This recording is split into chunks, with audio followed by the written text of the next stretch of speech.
ईद कुर्बान न सिर्फ एक मजहबी फरीजा है, बल्कि ये दिन लोगों के लिए मुआशी मौके भी लाता है। जानवरों से लेकर खाल की खरीदो फरोख्त तक सालाना अरबों रुपए का कारोबार होता है। पाकिस्तान में हर साल 70 लाख से ज्यादा जानवर कुर्बान किए जाते हैं। अगर सिर्फ कराची की बात की जाए तो इस शहर में भी लाखों जानवरों की कुर्बानी होती है। क्या आपने कभी सोचा है कि इतने जानवरों की खालें कहाँ जाती हैं? एक जमाना था जब खाल कराची की सियासत का महवर थी। बाज़ सियासी और मजहबी जमातों के माबेन खाल को लेकर मुख्तलिफ तनाज़ात भी हुए, जबकि कुछ तंजीमों पर पाबंदी भी आयद की गई। ताहम अब हालात वैसे नहीं रहे। रवां बरस हुकूमत सिंध ने ज़ाब्ता इखलाक जारी किया है, जिसके तहत सिर्फ रजिस्टर्ड फिलाई इदारे, मदारिस और तंजीमें कमिश्नर और डिप्टी कमिश्नर से इजाज़त लेकर खालें जमा कर सकती हैं। ईदी फाउंडेशन पिछली कई दहाइयों से खालें जमा करती आ रही है। फाउंडेशन के सरबराह फैसल ईदी बताते हैं कि पिछले कुछ बरसों में खालें जमा करने का रुझान कम हुआ है। ये ईदी साहब ने 60s की दहाई में, मतलब 60 की दहाई में खालें जमा करना शुरू की थी, और ईदी साहब के पास अच्छे खासे वॉलंटियर्स थे इलाके में, तो वो साइकिलें किराए पे लेते थे और खाले लेकर आते थे। 3 दिन हम जो है वो तकरीबन 7-8 हज़ार खाले कराची में जमा करते हैं। और MQM की जो खिदमत खल्क फाउंडेशन KKF, वो भी उनको भी बहुत अच्छी तादाद में खाले जमा होती थी, लेकिन उन पे पाबंदियाँ लगती रहीं, तो उसकी वजह से फिर ये खालें जो है वो फिर मजहबी जमातों को चली जाती है। फैसल ईदी का कहना है कि कुछ तंजीमें ऐसी हैं जो खालें तो जमा कर लेती हैं, लेकिन उन्हें ये भी मालूम नहीं होता कि खाल बेची कैसे जाए। नतीजतन सख्त गर्मी और बर वक्त नमक न लगाने की वजह से 25 से 40% खालें ज़ाया हो जाती हैं।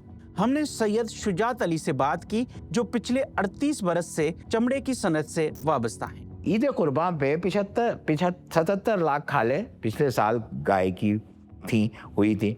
तकरीबन 65 लाख खालें बकरे की हुई थी, और थोड़ी बहुत खालें, ज़्यादा नहीं, कम खालें शीप की होती हैं। जो रॉ मटेरियल हमें ज़रूरत था, वो रॉ मटेरियल हमें नहीं मिल रहा, क्योंकि उसका 60% रॉ मटेरियल ख़राब हो जाता है वक्त पे नमक ना लगने की वजह से। तो उसका इंडस्ट्री की सप्लाई से 30 से 35% खालों का निकल जाना आपके लिए कितना बड़ा नुकसान। पाकिस्तान का शुमार उन ममालिक में होता है जो इंतहाई आला मयार का चमड़ा फराहम करते हैं, इसलिए सनती एतबार से चमड़े की सनत बरामदात में टेक्सटाइल के बाद दूसरे नंबर पर आती है। इस सनत की सालाना जरूरत का 30 से 35% हिस्सा सिर्फ ईद उल अज़हा के दौरान जमा होता है। ताहम गुज़श्ता बरसों में चमड़े और उससे बनने वाली अशिया की बरामदात में कमी आई है। अगर ओरिजिनली देखा जाए तो लेदर गारमेंट या लेदर सेक्टर की एक्सपोर्ट कम अज़ कम 30% कम हुई, 30 से 32%, which is very high figure. यानी 2 बिलियन की इंडस्ट्री आज 843 मिलियन डॉलर पे, यानी आपका तकरीबन $1.25 बिलियन आपका कम हो गया।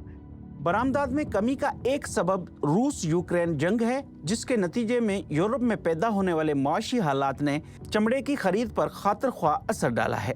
खरीदार चमड़ा तो खरीद रहे हैं, लेकिन कीमतें काफ़ी हद तक गिर चुकी हैं। आज जो टेंडर खुला है, हमें सबसे हाईएस्ट जो टेंडर गाय का मिला है वो 1500 रुपये एक खाल का मिला है। किसी ज़माने में ये खाल तकरीबन 4-5 हज़ार रुपये तक जाती थी, और उस वक्त रुपया भी मजबूत था, लेकिन यूक्रेन जंग के बाद इसकी कीमत बहुत तेज़ी से गिरी है, क्योंकि यूरोप ने ख़रीदना बंद कर दिया। दूसरी जानिब हुकूमत भी इस सनत के फ़रोग के लिए खातिर ख्वाह इक़दामात उठाती नज़र नहीं आती। माहिरीन का कहना है कि इस सिलसिले में मुस्बत पॉलिसियों का फुकदान है, जबकि जो पॉलिसियाँ मौजूद हैं उन पर अमल दरामद भी नहीं करवाया जाता। ये एक ऐसी इंडस्ट्री है जहाँ से आप 50 लाख जॉब्स क्रिएट कर सकते हैं। 20 लाख जॉब्स ऑलरेडी हम देते हैं। तो सोल्यूशन इसका ये है, इन दी एंड आपने पाकिस्तान लेदर काउंसिल बनाई है, उन्हीं को इख्तियार दीजिए, बोले जी एक दफ़ा हम कर लेते हैं, 1-2 साल के लिए पाकिस्तान लेदर काउंसिल को फाल कर दें इंडिपेंडेंटली। आप देखें, अगर ये ना हो फिर मुझे बोलिएगा।